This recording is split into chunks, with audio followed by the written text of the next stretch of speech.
अभी अभी कुछ नहीं, मीटिंग में पीएसी की मीटिंग बुलाई है। मीटिंग में जो चर्चा होगी उसके बाद आपसे संवाद करेंगे। जो भी पीएसी की बैठक में फैसला होगा, जो हमारी पार्टी की सर्वोच्च बॉडी है, उसमें जो फैसला होगा उससे आपको अवगत कराया जाएगा, साझा करेंगे। Congress decides to back Aam Aadmi Party in the Delhi ordinance fight, but sources suggest AAP remains undecided on opposition meet.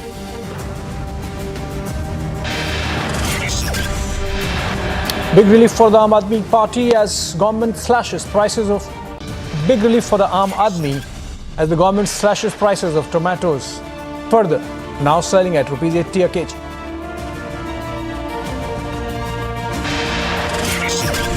हम सब लोगों की जो एक इच्छा है कि राष्ट्रवादी कांग्रेस पार्टी एक साथ रहे, और साहब को ये भी कहा कि आप इस दिशा में अवश्य विचार करें। Ajit Pawar camp meets Sharad Pawar in Mumbai ahead of the monsoon session, says here to seek his blessings.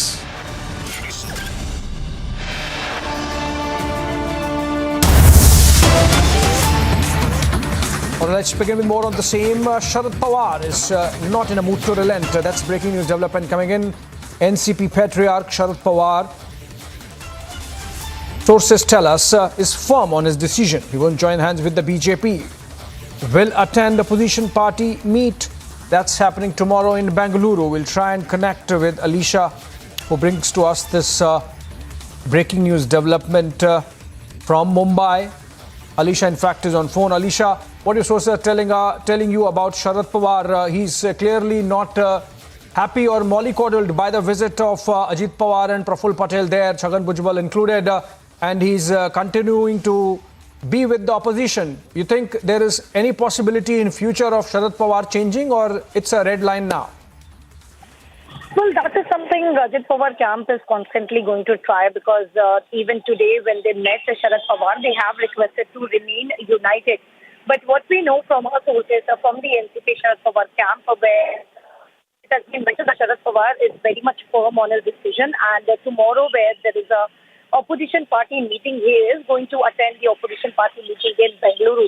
As of now, he is very much firm with his decision, as been mentioned that they won't go with the Bharatiya Janata Party, but there will be a constant effort that is going to be made by Ajit Pawar camp, because even today we heard there was a meeting in the early morning at Ajit Pawar residence as ahead of a monsoon assembly. As soon as they got to know that Sharad Pawar will be in YB Chavan, all the MLAs who swore in as a minister, including Deputy Chief Minister Ajit Pawar, Praful Patel, who was present in YB Chavan, they went and seek a blessing from Sharad Pawar, as well as they also requested Sharad Pawar to think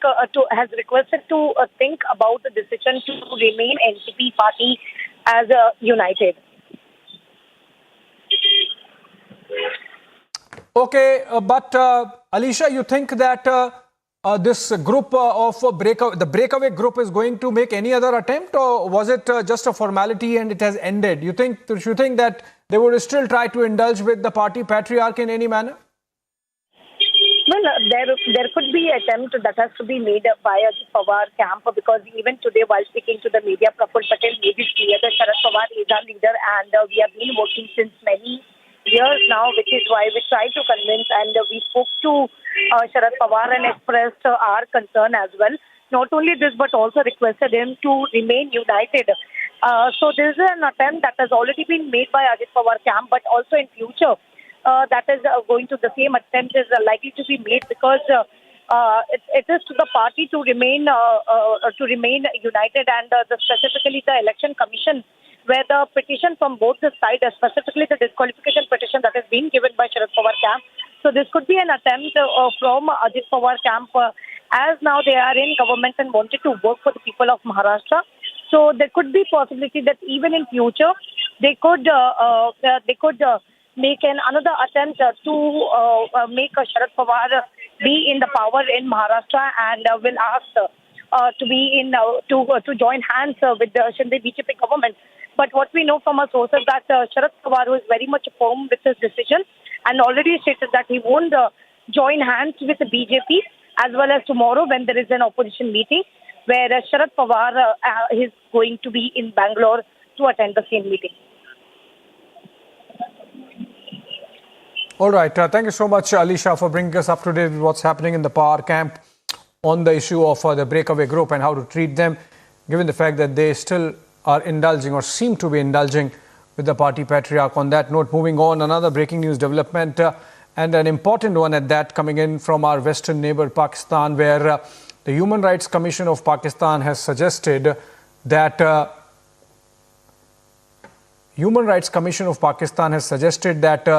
30 Hindu community members have been held hostage in the Kashmir and Ghodki districts of Sindh province. It seems bandits have taken these hostage after Seema Haider escaped to India via Dubai and Nepal. This is the Human Rights Commission of Pakistan saying that they have taken note and asked the local administration and the security agencies to look into it. I quote the Human Rights Commission of Pakistan, which has said that we have received disturbing reports that these gangs have threatened to attack the community's sites of worship using high-grade weapons. The Sindh Home Department must investigate this matter immediately and take steps to protect all vulnerable citizens in these areas. We are joined in by Major General S.P. Sinha over the phone. Very good evening to you, sir. We know of this Seema Haider story. It has been panning out with a lot of mysteries and curiosity around it over the last 1 week or so. The woman who has come to India and to Greater Noida, in fact, in Delhi NCR from Pakistan via Dubai and Nepal, and claims to be in love or has done this in love. But then it's getting complicated with the bandits and dacoits in Pakistan first threatening Hindu community, and now Human Rights Commission of Pakistan itself saying that 30 members of the community, the minority community in Pakistan, have been held hostage. You see, this is a counter-reaction on the part of Pakistanis, because they know that the plan A of ISI has failed. Plan A was that smuggle Seema Haider into India, and I am convinced that Seema Haider, Sachin, his parents, are all ISI agents. And even Seema's husband, Ghulam Haider, he is also an ISI agent. I'm very clear. And I can prove it that why they are, I'm calling them ISI agents. But I'm coming to this main issue, which is that Hindus have been kept captive. Why certain Muslims from Pakistan are saying, no, then she's not a Pakistani lady, she's a Hindu lady. If that was the case, then why Hindu lady was required, why did she travel from Pakistan, Sindh to Dubai and to Nepal and then to Himachal Pradesh by bus, and then from Himachal Pradesh to Greater Noida? Why? If she was so clean, she would have taken normal procedure, normal route, apply for visa and come and make a declaration. I love Sachin, I want to get married. But why this dubious route? That is one. So therefore, plan A has not succeeded of ISI, and therefore there is a frustration, and therefore there is a counter-attack. And counter-attack by arresting innocent Hindus who have done no crime, who have not broken any law. This is a pressure tactics on behalf of Pakistanis, ISI. They want to divert the attention from Seema Haider issue to Hindus, the situation of Hindus in Pakistan. It is a diversionary tactics. We in army know how diversionary tactics, the game of diversionary tactics is played. Pakistan ISI is totally Pakistan army show, and they're all Pakistani army officers. Totally, they have been given K2 desk, Kashmiri desk, Khalistan desk, Punjab, Jammu and Kashmir. So they are full time. They have given responsibilities to plan mischief against India. Right. And that is why you see. Right. This is a countermeasure. But this is not going to succeed. I can guarantee you. They can keep jumping, and we will give suitable reply. Not a problem. All right. General Sinha, I'm told we are also joined in by Major General Sanjay Sohi also. Very good evening to you also, sir.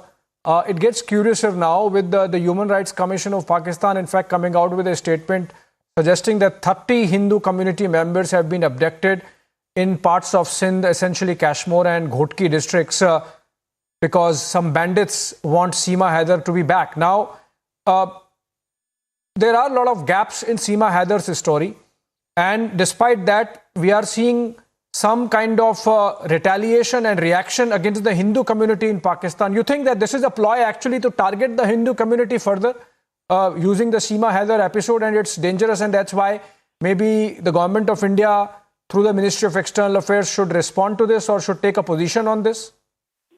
Yeah, absolutely, Abhishek. I fully agree with you. First of all, you have rightly brought out that Seema Haider's story is not clear, and it needs deep probe and deep investigation. And frankly and honestly, Seema Haider has come on her own. There's nobody has forced her to come. And probably now also, I'm fully convinced there's something bigger behind coming of Seema Haider to India. And now somebody says that send her back. I mean, who are they to ask us to send her back? I mean, you can't hold some community hostage in the Pakistan and tell them, tell India is not going to bow down to all these pressure tactics. And one more thing is that we got to take it very strongly, because Hindu communities is the responsibility, any community, minority or majority, is the responsibility of government of Pakistan, and which they are failing once again and again to protect them. It is their responsibility. I mean, it's very easy for them. As some 30 people have been held hostage. This is absolutely not acceptable to us, and there's no leakage. Absolutely, Seema Haider, I feel, also need to be detailed investigations need to be done. Joint investigations are already on, and that way she has come, there's a bigger story behind the whole thing. Absolutely right, Abhishek. All right, thank you so much, General Sohi, for giving us that perspective, as also General Sinha before that. Moving on to another important story, which is on the politics that's panning out on floods in Delhi because of an overflowing Yamuna. With the Yamuna floods having caused havoc in several parts of the national capital, local businesses and markets in the city have in fact suffered losses. Roads are inundated, houses, temples, hospitals submerged. A popular monastery market in Delhi, which is a hub for clothes, is in shambles. Over 150 shops along with the clothes and the furniture inside have been destroyed. The silt from the Yamuna flood water has left the area in an inhabitable state. However, the political parties are only passing the buck. Take a look at this report on the situation in affected areas, and then we show you how the situation is actually not as good as some people suggest. Heavy rain lashed several parts of Delhi on Saturday, causing waterlogging and traffic congestion in the city. I'll take you first to the visuals over here. I'll ask Bhim to move along. We are near Central Secretariat, and as you can see, we're on one side where this street was initially inundated. This has been this has been cleared out, but you can see that just next to the main street of Central Secretariat, people have to wade through the waters. I'll request Bhim to zoom in and show you as to how this street that leads to places like Connaught Place is inundated, and people continue to suffer. On Sunday morning, the water level of the Yamuna was at 205.98 meters. There are still water which is there on Delhi Road, and I would just now request my VJ to just show you the visuals from ITO, the Income Tax Office Road. Now this road is such an important road that irrespective of whether the authorities want it or not, they just cannot close this road because this is a very central road. And you can see what is the situation over here. The water is still flowing over here. Not only the Yamuna water, but the drain water is also flowing over here. Even as Yamuna levels recede, politics is only escalating. The BJP's government of Haryana was negligent. They should have been better prepared. No? They should have accepted Hathni Kund barrage is maintained by them and ITO barrage is maintained by them. It is up to them. We have been asking them for many years to hand over this barrage to us. Even if they agree today, we are ready to take it. So have they agreed? They will not agree. And why they are not agreeing? You know it. It's politics. They will never agree. Delhi की सरकार जो है अरविंद केजरीवाल जी मुख्यमंत्री, एक तरह पूरी तरह विफल हुए। हर काम पे अपनी जिम्मेदारी से दूर भागते हैं और दूसरों पर जिम्मेदारी डालने का काम करते हैं। एक ऐसा मुख्यमंत्री जिन्होंने 9 साल से देश का कोई ऐसा मुख्यमंत्री नहीं होगा जिसके पास एक भी विभाग नहीं, जो जिम्मेदारी लेने के लिए तैयार नहीं। The Apex Committee report exposed the laxity by Delhi government. No work at the end of Delhi government has happened to control the flooding, and over a period of 5 years, 6,800 crore is the amount which has been spent by flood department. There are more than 260 plus people who are employed by the Delhi irrigation and flood department. No prior work and no information to the people. The report revealed how the flood control and preparedness panel headed by CM never met for the last 2 years.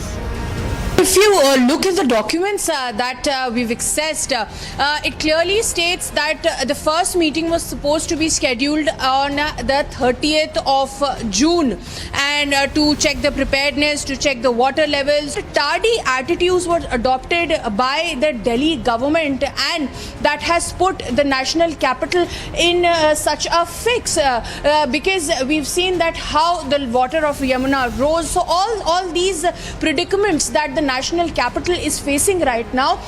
With netas playing politics, the woes of Delhiites seem nowhere close to the end. Bureau Report, Republic TV.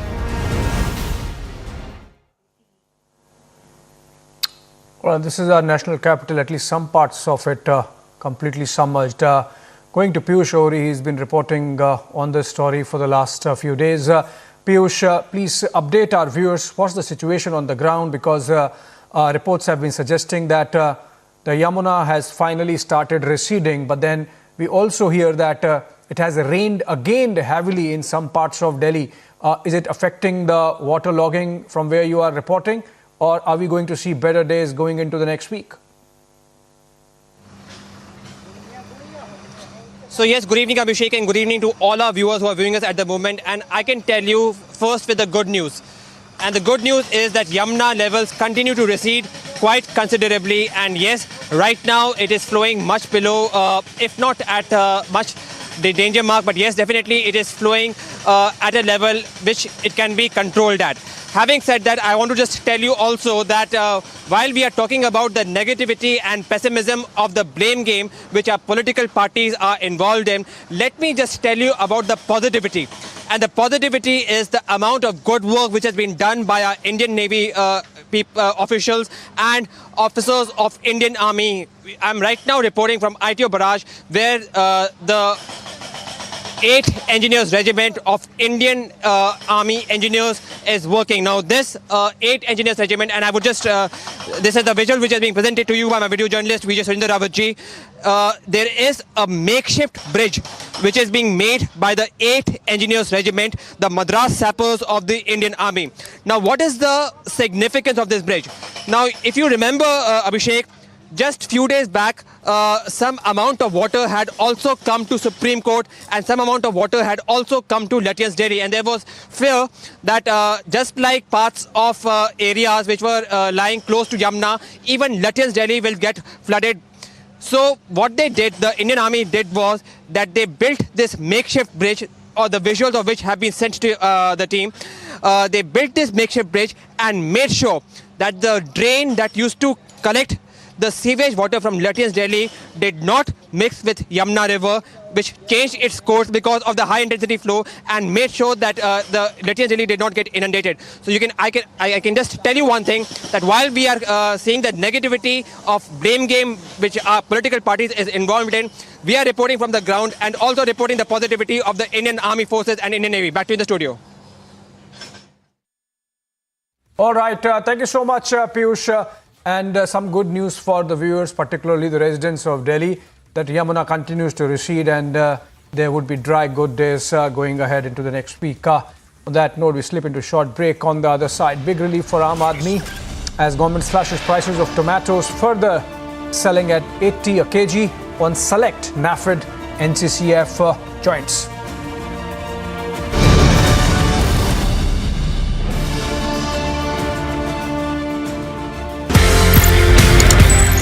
Indian navy मतलब समुद्र के किनारे you saw ships what happened? एक naval Gypsy से एक बंदा उतरा sir. बंदा उतरा, टिपिकल फिल्म जैसे पहले जूते बाहर आता है, फिर उसका व्हाइट जूते, व्हाइट कैमरा का फोकस है, ऐसे जो फोकस, व्हाइट सॉक्स, फिर व्हाइट उसके ये, देन बेल्ट, बकल, कैप, ये गॉगल एंड एक डंडा हाथ में प्रवोस्ट वाला, है ना? you know? You don't like it? So I'm not a gay, but I felt in love with him that time. This was the first time when I'm seeing someone so close, and मुझे लगा sir ये होना चाहिए करके life में।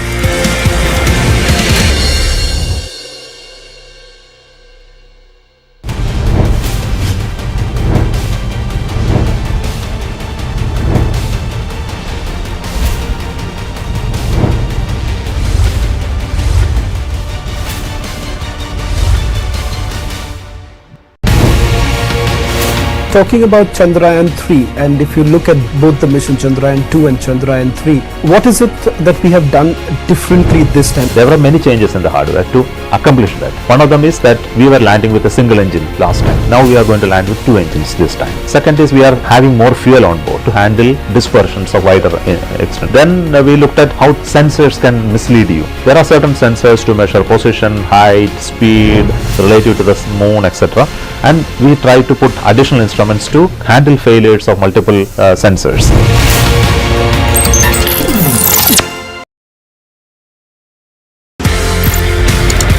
How Indian Navy मतलब समुद्र के किनारे you saw ships what happened? एक नेवल जिप्सी से एक बंदा उतरा सर। बंदा उतरा, टिपिकल फिल्म जैसे पहले जूते बाहर आता है, फिर उसका व्हाइट जूते, व्हाइट कैमरा का फोकस है, ऐसे जो फोकस, व्हाइट सॉक्स, फिर व्हाइट उसके ये, देन बेल्ट, बकल, कैप, ये गॉगल एंड एक डंडा हाथ में प्रवोस्ट वाला, है ना? You know? You don't like it? So I'm not a gay, but I felt in love with him that time. This was the first time when I'm seeing someone so close, and मुझे लगा sir ये होना चाहिए करके life में।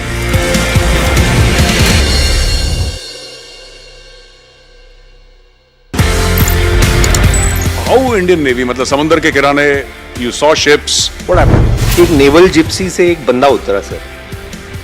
बंदा उतरा, typical film जैसे पहले जूते बाहर आता है, फिर उसका व्हाइट जूते, व्हाइट कैमरा का फोकस है, ऐसे जो फोकस, व्हाइट सॉक्स, फिर व्हाइट उसके ये, देन बेल्ट, बकल, कैप, ये गॉगल एंड एक डंडा हाथ में प्रवोस्ट वाला, है ना? You know? You don't like it? So I'm not a gay, but I felt in love with him that time. This was the first time when I'm seeing someone so close, and मुझे लगा sir ये होना चाहिए करके life में।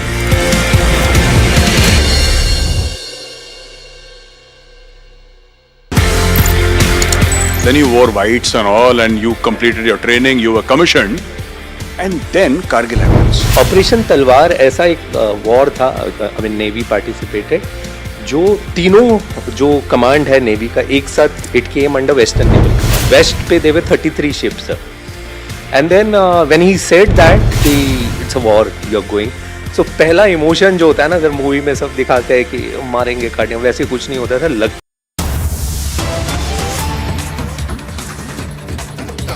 All right, another breaking news development coming in. That's again from Maharashtra. The fight for a leader of opposition in the state assembly is hotting up between the Congress and the Sharad Pawar faction of the NCP now. It seems the whatever remains of Maharashtra Vikas Aghadi is also in shambles. Ahead of the assembly session, the Congress has staked claim for the post of leader of opposition in Maharashtra, and for which the party has sent in names to its High Command at the center, and once a response comes in, a decision will be taken, and that's likely by evening today. We'll try and connect with Alisha. She's bringing us this information from Mumbai, and once the name from Delhi High Command, or once the name is selected by the Delhi High Command, the same will be informed to the Maharashtra Assembly Speaker.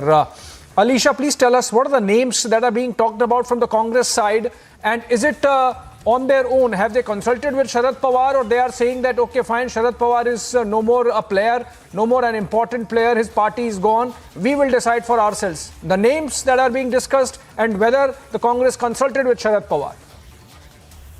Well, Abhishek, that is something has been discussed with Sharad Pawar because it's very important as far as Maharashtra Assembly session is concerned, and tomorrow where the leader of opposition has to be announced.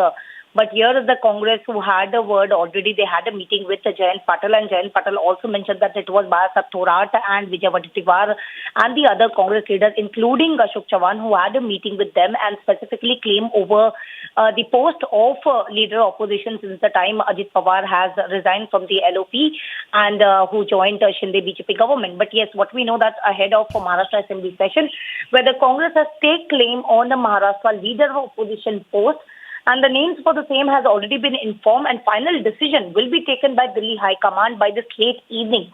While we know that Babasaheb Thorat, Vijay Wadetiwar, Yashomati Thakur, Sunil Kedar, Sangram Topse name has been suggested for the post of leader of opposition, and that is something will be finalized by High Command in Delhi.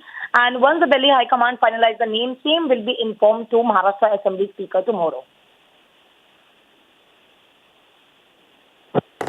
All right, thank you so much, Alisha, for bringing us up to date on this evolving story. Remember, after senior leaders led by Ajit Pawar broke away from Patriarch Sharad Pawar and claimed to carry the entire Nationalist Congress party with them, we are seeing even the Maharashtra Vikas Aghadi, or whatever remains of it, between the Congress, the Sharad Pawar faction of the NCP and the Uddhav faction of the Shiv Sena, even they are not able to remain united or work in a united fashion, because with the leader of opposition post becoming vacant, Congress has staked claim to the post now, perhaps without consulting Sharad Pawar. On that note, we move to the next breaking news development coming in, and that's from Karnataka. And that's a big one, with the BJP working to get a super NDA. An NDA plus meeting slated for Tuesday, that is July 18th. The BJP has also dropped hints that there is a possibility of an alliance with the Janata Dal Secular, the JDS in Karnataka. Remember, the parties had contested the election separately, but then off and on there was this hint dropped in that if the two together can form a government in Karnataka, they might, but it did not happen because the two together did not muster the numbers. But now it seems that again at the center there is likelihood of the JDS and the BJP coming together. Let's go to Prajwal in Bengaluru and try to understand what's happening, who's pushing this. Prajwal, when the Karnataka elections were on in the month of May, this was often on heard that post-election the BJP and the JDS might come together. It did not happen, obviously, because the two parties did not have the numbers. But then at the center now, suggestion coming in that might happen. Who's suggesting this? Which side is suggesting this? And is there a basis on the ground? Are the leaders in touch on this for this report or this news to emerge from Bengaluru? Abhishek, in fact, both the JDS and the BJP are warming up together. Warming up to each other with, on the floor of the house as well, because after H.D. Kumaraswamy made these corruption allegations, the BJP strongly batted for him and rallied behind him as well. And there has been hints dropped from both the camps too. And recently, H.D. Kumaraswamy also on the floor of the house stated that he made a mistake by not listening to Prime Minister Narendra Modi during the 2018 Assembly elections, and stated that if he would have listened to the Prime Minister, then he would have been the CM for the state of Karnataka between 2018 to 2023 as well. So that was the first drop of the hint. And now sources within the JDS camp are confirming that H.D. Kumaraswamy will be present on the 18th of July, on Tuesday, during this NDA meet as well. So this is a big development and a massive development as well. And apart from which, we're seeing that the former Chief Minister of Karnataka too, who is Batswaraj Bommai, had stated when asked about whether there will be some sort of alliance or not, had gone ahead and stated that it will be left to the High Command as well, and they will be the ones who will be taking the final call too. And he also stated that we have a lot of respect for H.D. Kumaraswamy and the JDS Supremo H.D. Devegowda himself. So all of this looking at how things are possible too, because if the JDS and the BJP are going to come together ahead of the 2024 Lok Sabha polls too, that is something which was on the cards as well, and the BJP is looking mainly to go ahead and strengthen their base in the old Mysuru region too. So this was something on the cards too, but also going ahead and looking at how things are going by now, from what we get to understand, H.D. Kumaraswamy has had talks with some of the BJP leaders as well, but he has kept mum on it too. And also now going ahead and looking at things when it comes to a Lok Sabha elections or a Lok Sabha perspective as well, because out of the 28 parliamentary constituencies that we are seeing in the state of Karnataka, we have 25 with the BJP, one with the JDS, one with the Congress, and one with an independent. And that independent, Sumalata, had clearly gone ahead and backed the BJP party as well ahead of the assembly elections too. So therein lies the problem now, because somewhere the JDS considers Sumalata as an arch rival, but she definitely had the backing of the Prime Minister as well as the Home Minister too. And in both their rallies as well as the conventions which happened in Mandya and the old Mysuru region, Sumalata was a very prominent name too. But ahead of the Lok Sabha elections now, from what we get to understand, Kumaraswamy is demanding a minimum of around 5 to 6 seats that will have to be given for the JDS party to be contesting from. And this could definitely turn out to be quite difficult, because on the top of the list is Mandya, which is now being represented by Sumalata in itself. And the BJP had strongly backed Sumalata because she too had supported them during the assembly elections in itself. So all of this, looking at how things are going, there might be some things which the BJP will be willing to offer to the JDS, but there are some things which the BJP might not want to toe the line as well. So this is definitely quite a hard ball between the BJP and the JDS party too.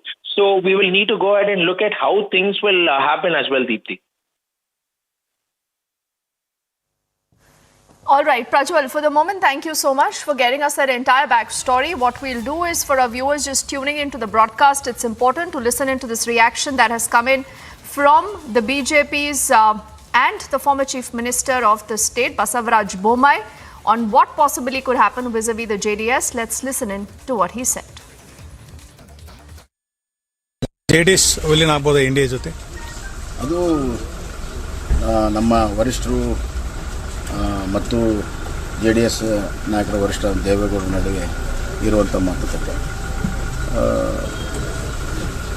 ಈಗಾಗಲೇ ಕುಮಾರಸ್ವಾಮಿ ಅವರು ಕೂಡ ಕೆಲವು ಭಾವನೆಗಳನ್ನು ವ್ಯಕ್ತಪಡಿಸಿದ್ದಾರೆ. ಆ ದಿಕ್ಕಿನಲ್ಲಿ ಮಾತುಕತೆ ಮುಂದುವರಿತಿದೆ. ಆದರೆ ಮಾತುಕತೆ ಫಲಶ್ರುತಿ ಆಧಾರದ ಮೇಲೆ ಮುಂದಿನ ರಾಜಕೀಯ ಬೆಳವಣಿಗೆ. So will we see the JDS as a part of the key NDA meeting that happens in Delhi on the 18th? We'll track that story closely. But for the moment, let's also get you more details on what possibly could be a significant boost to the BJP. Now, Om Prakash Rajbhar from Uttar Pradesh has decided to ally with the party, and he will join the ruling NDA following a meeting that happened with the Home Minister Amit Shah and the Prime Minister. The Samajwadi Party right now is